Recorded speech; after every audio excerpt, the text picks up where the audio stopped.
Hello everyone, this module is focused on a few specific anxiety disorders. Up until now, we have mostly discussed anxiety as something secondary to another illness.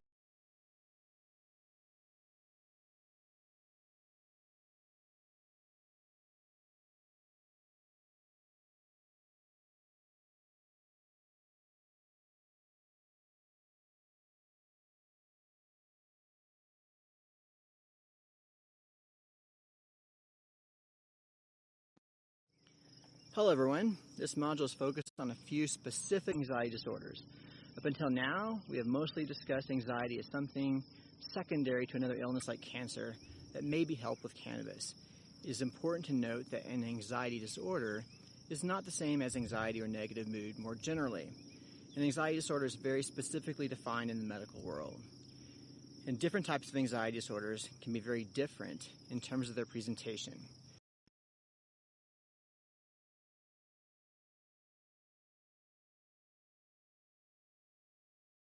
We will discuss PTSD, social anxiety disorder, and generalized anxiety disorder. Not too surprisingly, those disorders can be quite a bit different from one another, and cannabis may impact them in different ways. For PTSD, many veterans anecdotally report a positive effect for cannabis products.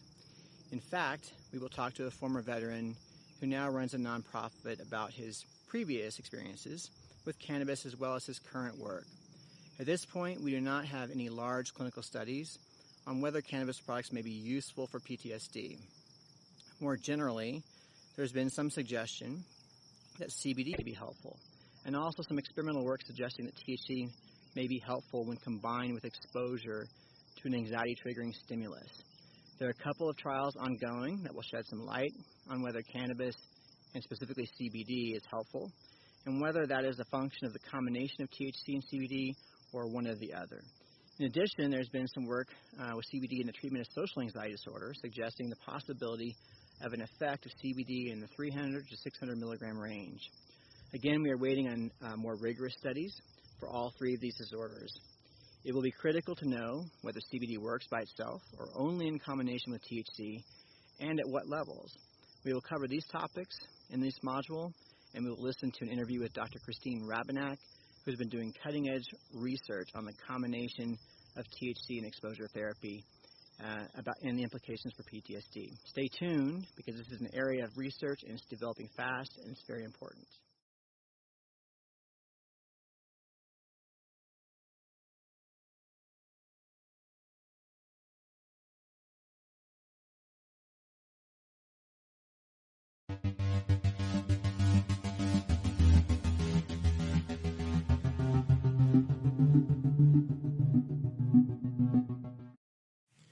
So in this lecture, we're going to talk about anxiety disorders more broadly.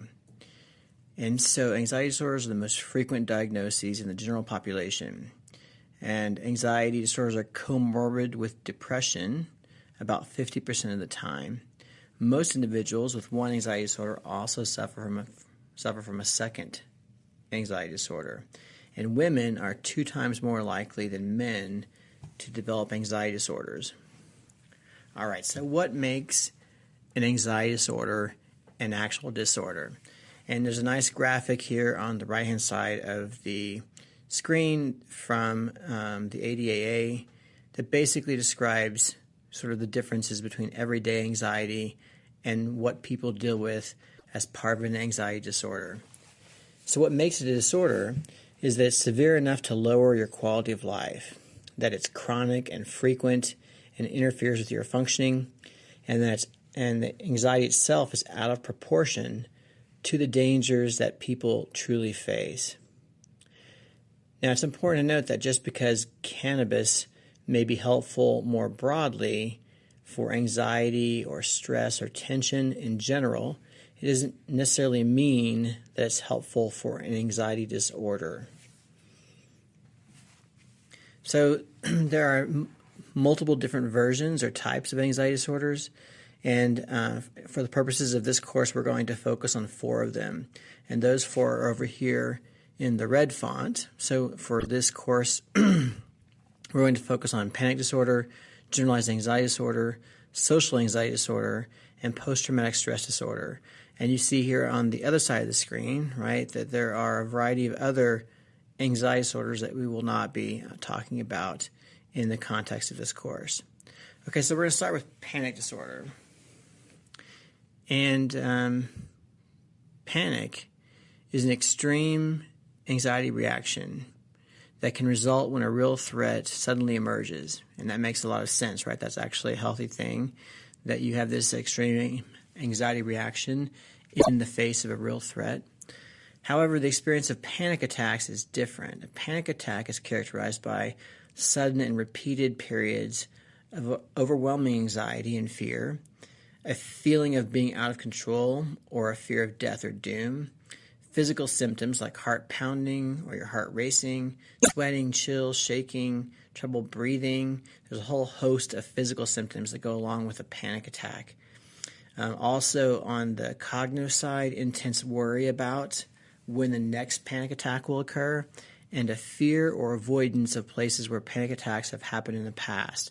Now, if you want more information about panic disorder and panic attacks, this is a great website at the bottom of the screen that's put out by the National Institute of Mental Health.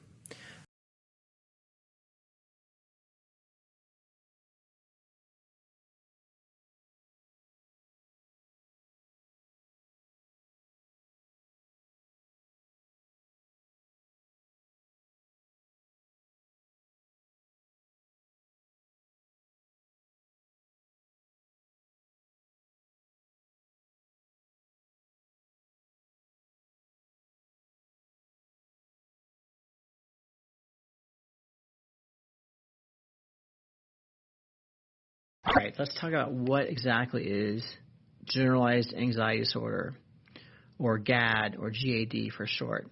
So in terms of the clinical description of this, basically this is when a person shifts from crisis to crisis and worries about minor, everyday concerns. I should say worries a lot about minor and everyday concerns.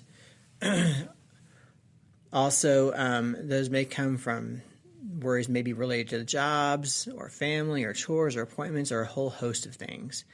Now, statistically speaking, the prevalence of generalized anxiety disorder is about 3.1% in the past year and 5.7% in terms of a lifetime prevalence rate. The rates are pretty similar around the world, and typically generalized anxiety disorder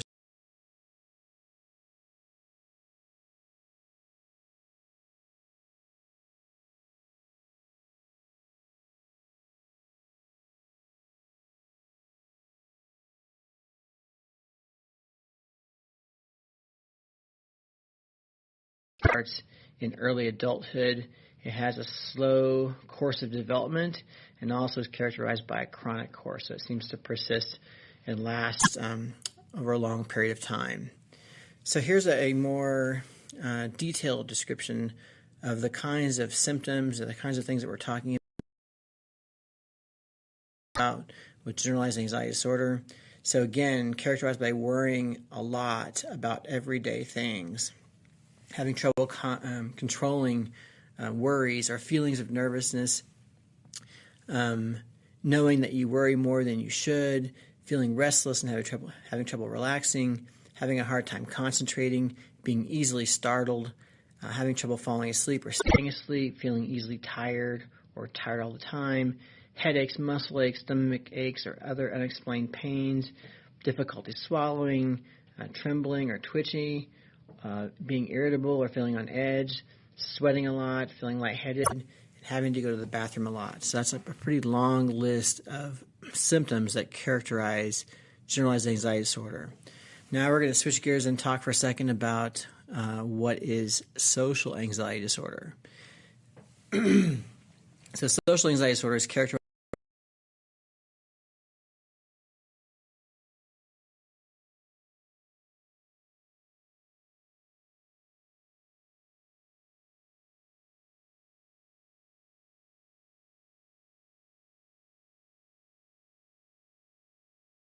by fear in social situations so strong that it gets in the way of going to work, attending school, or doing everyday things.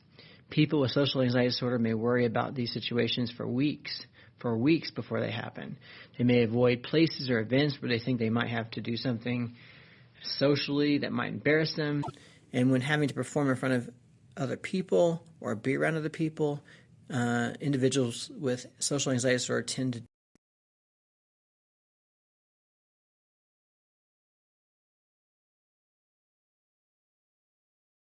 to experience the following: blushing, sweating, trembling, rapid heart rate, feeling like their mind's going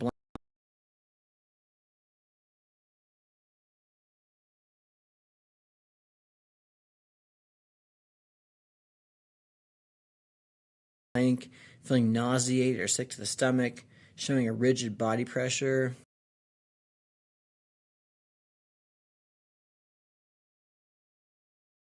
avoiding eye contact or speaking very softly. They might find it scary and difficult to be around other people. They might be very self-conscious in front of other people, feeling embarrassed or awkward. They might be very afraid that other people will judge them, and ultimately staying away from places where there are other people. And again, for more information, the NIMH website is a great place to go. Okay, so now let's talk about post-traumatic stress disorder. What is post-traumatic stress disorder? PTSD is a disorder that can develop after experiencing a shocking, scary, traumatic, dangerous event. So, of course, when going through such an event and immediately after,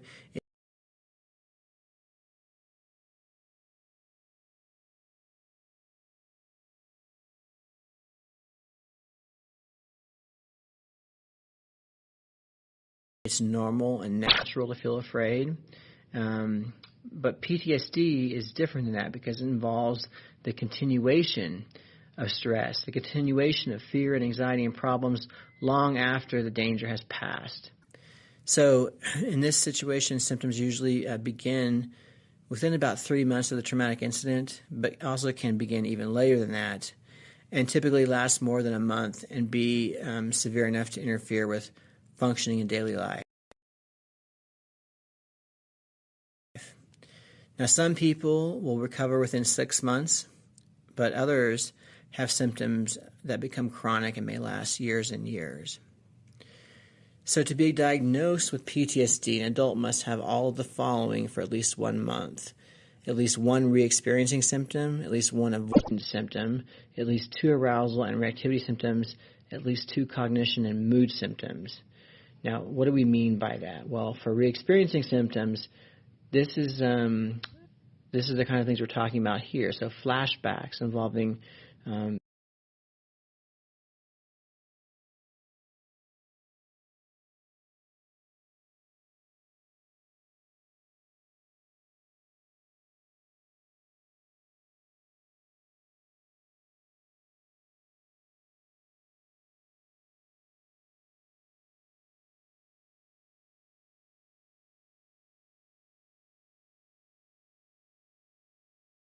basically re-experiencing the trauma, reliving the trauma.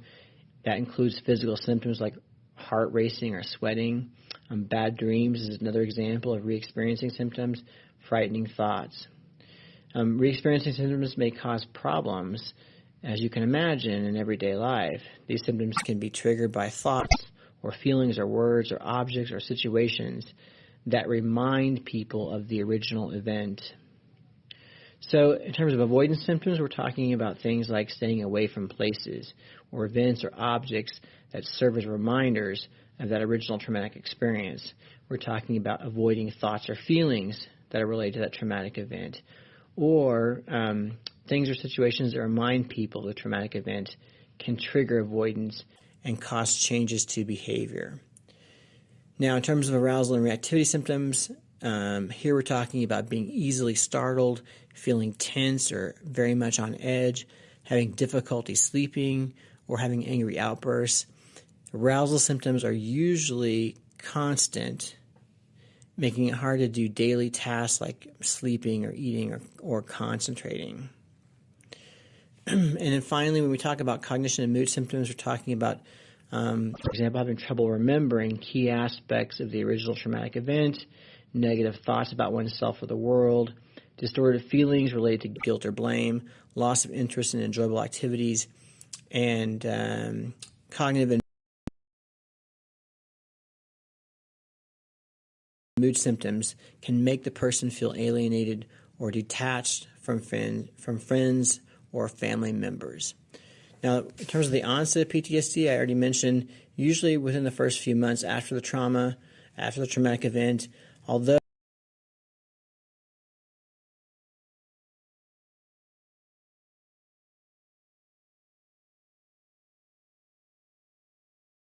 it can be delayed by months or even years before you start to see symptoms. So here's another interesting piece of information with immediate onset. That basically is prognostic of better response to treatment, less severe symptoms, and fewer complications. And oftentimes the symptoms will resolve within 6 months.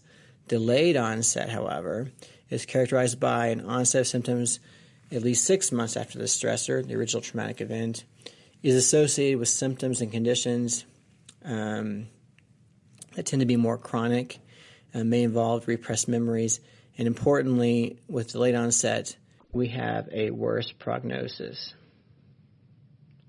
So in terms of the course of PTSD, the emergence of symptoms and dealing with symptoms can vary over time. The duration also often varies. Symptom reactivation may occur following, again, reminders of the trauma. Also,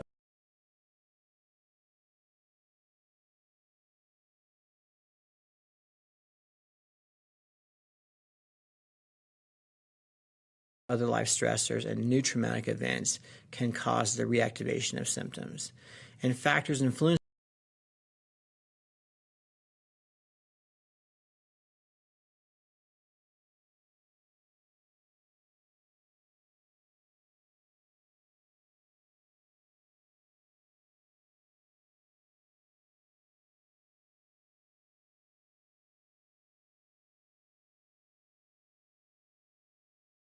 the likelihood of developing PTSD are things like the severity of the trauma, the duration, the proximity to the traumatic event. All those things can influence the development of PTSD.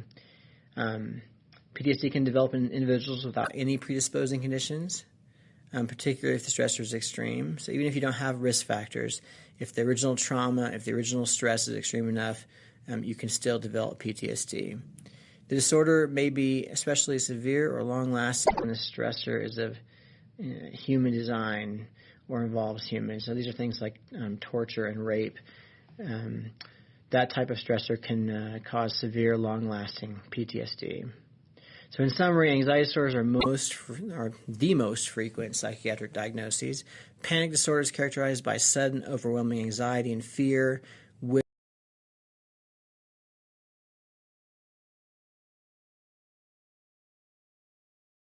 physical symptoms. Generalized anxiety disorder is basically excessive worry about everyday things that interferes with your life. Social anxiety disorder is fear of social events or social interactions so strong that it interferes with your daily life and functioning. And PTSD involves the continuation of stress and fear and anxiety and problems interfering with your life long after an original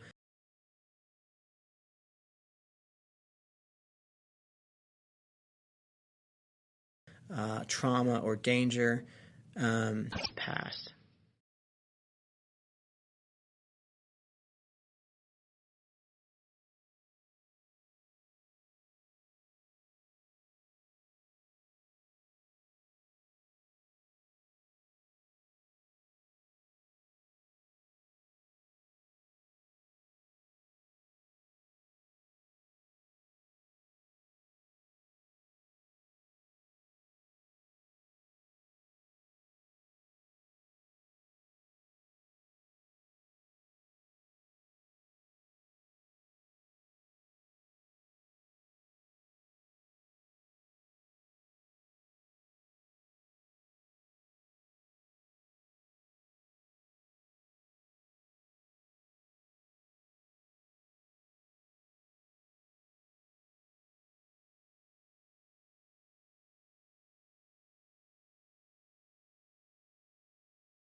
Okay, so in this lecture, we're going to talk more about the prevalence of anxiety disorders and also the epidemiology of anxiety disorders. So we're going to start off with some information here from Reams and colleagues in this 2016 paper.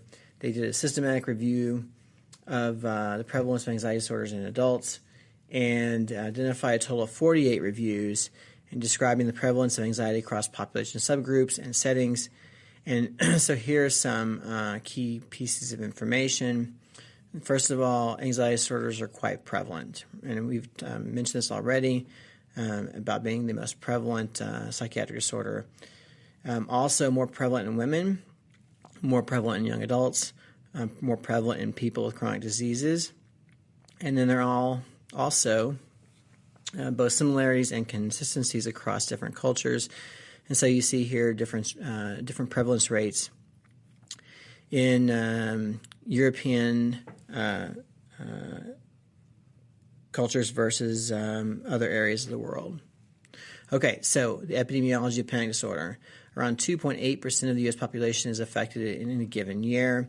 Close to 5% of the U.S. population affected at some point in their lifetime. Women are twice as likely as men to be affected.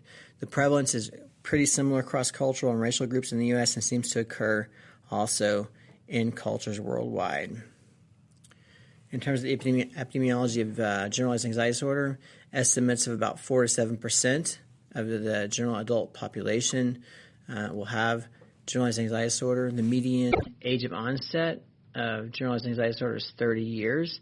There's a wide range of onset, though, throughout the lifespan. So just because 30 years is the median, keep in mind, again, there's a wide range in terms of when you're likely to see onset. Again, women are twice as likely to have generalized anxiety disorder as men, and the majority of individuals with generalized anxiety disorder have a comorbid mental health diagnosis, especially depression.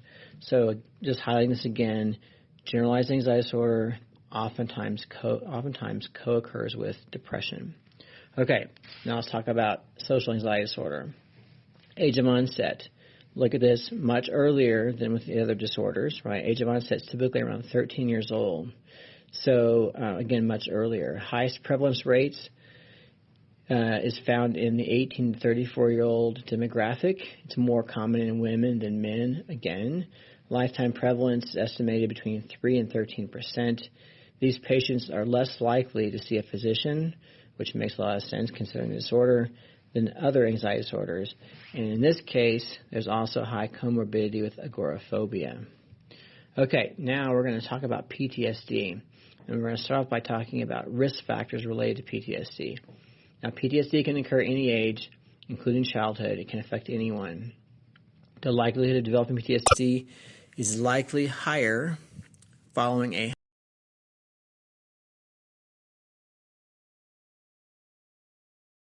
high-intensity stressor, right? So again, the greater the stress, the greater the trauma, the higher the likelihood.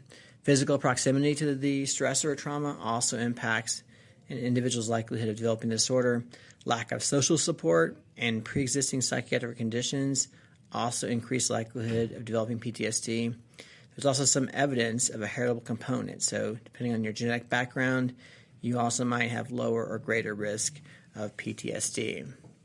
So what about the different risk levels for developing PTSD based on the type of traumatic event? So there's been a little bit of research on this, and you can look at this some more at the websites below. But these are some of the results. So rape, the estimated risk is about 49%. Severe physical beating or physical assault, 32%. Other sexual assault, almost 24%. A serious accident or injury, like in a car accident or a train accident, close to 17%. And being involved in a shooting or stabbing.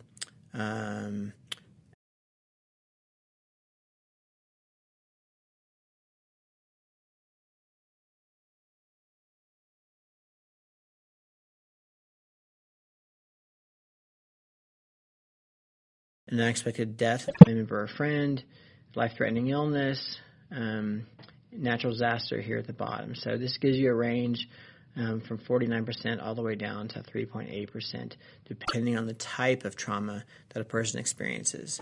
So clearly that's an important aspect of PTSD. Now, there are also some common comorbidities with PTSD. Once again, as with other anxiety disorders, depression is commonly comorbid with PTSD. Other anxiety disorders are also comorbid with PTSD. Substance abuse, substance use disorders, commonly comorbid with PTSD, especially among veterans. Somatization disorders and dissociative disorders, those are also two categories commonly associated with PTSD. So let's talk about combat vets. So according to the Department of Veteran Affairs, estimates suggest PTSD is diagnosed in about 20%, up to 20% of Operation Enduring Freedom and Operation Iraqi Freedom vets have PTSD. Up to 10% of Gulf War vets have PTSD. Up to 30% of Vietnam War vets had or have PTSD. So soldiers with symptoms of PTSD often face rejection, both in terms of their military peers, but also by society in general. Another important point, veterans with TBI, traumatic brain injury, are more than twice as likely to suffer from PTSD later on than those without a TBI. And we're going to talk about this more when we get to the TBI module. But again, with veterans, this is a very important population, and at high risk for PTSD, high risk for TBI, high risk for opioid use disorder, and high risk of chronic pain. Right? It's a very important thing to remember in terms of the context for why veterans want access to cannabis. Okay, so in summary, prevalence of panic disorder is about 5%. Women are twice as likely